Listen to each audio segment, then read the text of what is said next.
Hi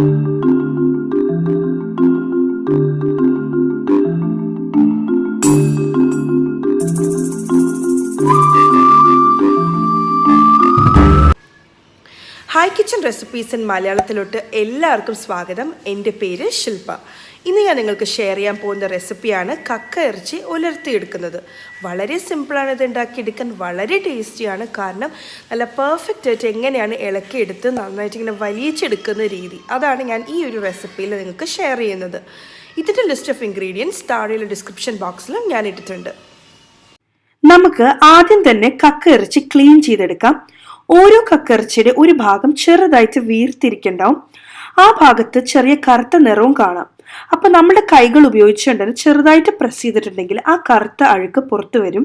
അതേപോലെ എല്ലാ കക്കയിറച്ചിയുടെയും ആ കറുത്ത അഴുക്ക് എടുത്തു മാറ്റാൻ പ്രത്യേകം ശ്രദ്ധിക്കാം. അതിനുശേഷം നന്നായിട്ട് കഴുകിയതിന് ശേഷം നമുക്കൊരു പാനിലോട്ട് ഈ കക്കയിറച്ചി ഇട്ട് കൊടുക്കാം. ഇത് ഏകദേശം 300 ഗ്രാം കക്കയിറച്ചിയാണുള്ളത്.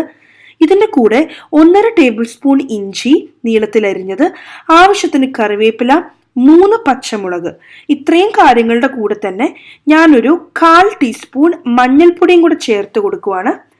പിന്നെ ആവശ്യത്തിന് കുരുമുളക് പൊടിയും ചേർത്ത് കൊടുക്കാം. അതിൻ്റെ കൂടെ തന്നെ ആവശ്യത്തിന് ഉപ്പും കൂടെ ചേർത്ത് കൊടുത്ത് ജസ്റ്റ് ഒന്ന് മിക്സ് ചെയ്ത് കൊടുക്കാം. പിന്നെ നമുക്ക് ഇതിൻ്റെ കൂടെ കുറച്ച് വെള്ളവും കൂടെ ഒഴിച്ചു കൊടുക്കാം. ഒരുപാട് വെള്ളം വേണ്ട, കുറച്ച് വെള്ളം ഒഴിച്ചാൽ മതി. എന്നിട്ട് ജസ്റ്റ് ഒന്ന് മിക്സ് ചെയ്തിട്ട് നമുക്കിത് മൂടി വെച്ച് മീഡിയം ഫ്ലെയിമിലിട്ട് വേവിച്ചെടുക്കാം. ഇടയ്ക്കിടയ്ക്ക് നമുക്കൊന്ന് ചെക്ക് ചെയ്തുകൊണ്ടിരിക്കണം. വെള്ളം ഒരുപാട് വറ്റിപ്പോയിട്ടുണ്ടെങ്കിൽ കുറച്ചും കൂടി ചൂടുവെള്ളം വേണം ഒഴിച്ചു കൊടുക്കാനായിട്ട്. ഒരു 20-25 മിനിറ്റ് ഒക്കെ ചിലപ്പോൾ എടുക്കും ഇത് വെന്ത് കിട്ടാനായിട്ട്. ചിലപ്പോൾ അതിൽ കൂടുതൽ എടുക്കാനും ചാൻസ് ഉണ്ട്. അപ്പം നിങ്ങൾ എപ്പോഴും ഈ കക്കയിറച്ചിയുടെ വേവ് പ്രത്യേകം ശ്രദ്ധിക്കുക. ഇടയ്ക്കിടയ്ക്ക് ചെക്ക് ചെയ്യുക, അടി പിടിക്കാണ്ട് പ്രത്യേകം നോക്കുക. അങ്ങനെ നന്നായിട്ട് മൂടി വെച്ച് വേവിച്ചെടുത്തതാണിത്. നന്നായിട്ട് വെന്ത് കിട്ടിയിട്ടുണ്ട്. അപ്പം നമുക്കിത് ഒരു സൈഡിലോട്ട് മാറ്റി വയ്ക്കാം. ഇനി നമുക്ക് ഒരു പരന്നൊരു പാനിലോട്ട് ആവശ്യത്തിന് വെളിച്ചെണ്ണ ഒഴിച്ചു കൊടുക്കാം. ആ വെളിച്ചെണ്ണ ചൂടായി കഴിയുമ്പം നമുക്ക് 4 വെളുത്തുള്ളി ചേർത്ത് കൊടുക്കാം, നീളത്തിലരിഞ്ഞതാണ്. പിന്നെ ആവശ്യത്തിന് കറിവേപ്പിലയും ചേർത്ത് കൊടുക്കാം. എന്നിട്ട് ജസ്റ്റ് ഒന്ന് സോട്ട് ചെയ്ത് കൊടുക്കാം.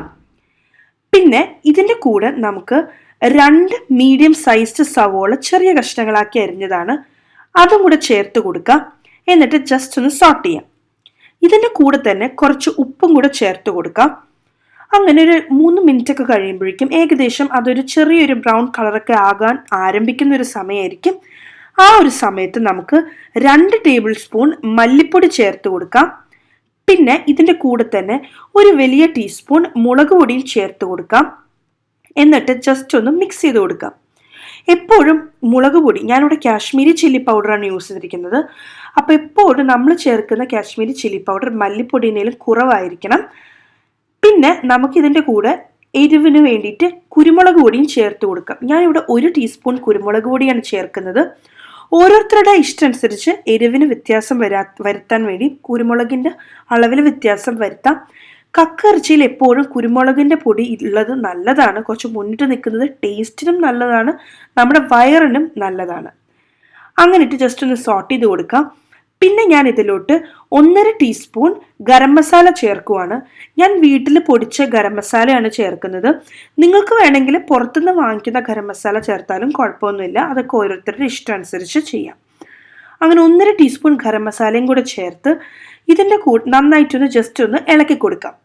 നന്നായിട്ടൊരു മീഡിയം ലോ ഫ്ലെയിമിലിട്ട് ഇളക്കി ഒരു 5-6 മിനിറ്റ് എങ്കിലും മിനിമം ഇളക്കണം. ചിലപ്പോൾ അതിൽ കൂടുതൽ വേണം. ആ ഒരു ചേർത്തിരിക്കുന്ന പൊടികളുടെ പച്ച മണം കംപ്ലീറ്റ്ലി മാറിക്കിട്ടണം.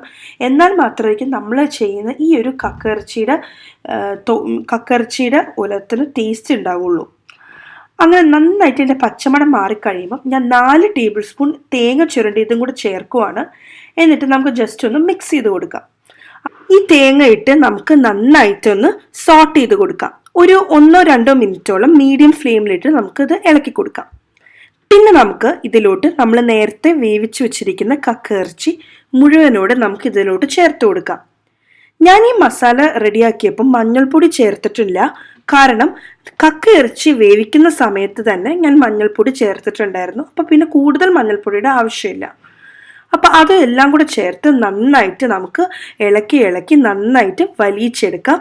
അപ്പോൾ ഈ ഒരു റെസിപ്പിക്ക് ഒരു കാര്യം എന്താണെന്ന് വെച്ചാൽ ചിലപ്പോൾ നമുക്ക് കുറച്ച് ഡ്രൈ ആയി തോന്നും, ചിലപ്പോൾ അടി പിടിക്കാനൊക്കെ ഒരു ചെറിയ സാധ്യതയുണ്ട്. അതുകൊണ്ട് കുറേശ്ശെ വെളിച്ചെണ്ണ ഇങ്ങനെ ഒഴിച്ചു കൊടുത്തുകൊണ്ടേ ഇരിക്കുക. അപ്പോൾ ഇതിൽ കുറച്ച് എണ്ണ വേണം, എന്നാൽ മാത്രമായിരിക്കും നമുക്ക് ഏറ്റവും ടേസ്റ്റിൽ കിട്ടുക. പക്ഷെ അതൊക്കെ ഓരോരുത്തരുടെ ഇഷ്ടം അനുസരിച്ചാണ്. വേണമെങ്കിൽ എണ്ണയുടെ അളവ് കുറച്ചു എന്ന് വെച്ചിട്ട് ടേസ്റ്റ് ഒരുപാട് കുറയാനൊന്നും പോണില്ല. അതൊക്കെ ഓരോരുത്തരുടെ ഇഷ്ടം അനുസരിച്ച് ചെയ്യാം. അപ്പോൾ ഇതേപോലെ നന്നായിട്ട് ഇളക്കി കൊടുത്ത് നന്നായിട്ട് വലിച്ചെടുക്കുക. അപ്പോൾ നിങ്ങളെല്ലാവരും വളരെ ടേസ്റ്റി ആയിട്ടുള്ള ഈ കക്ക ഇറച്ചി ഉലർത്ത് ട്രൈ ചെയ്ത് നോക്കണം. വളരെ സിമ്പിളാണ് ഉണ്ടാക്കിയെടുക്കാൻ, വളരെ ടേസ്റ്റിയാണ്.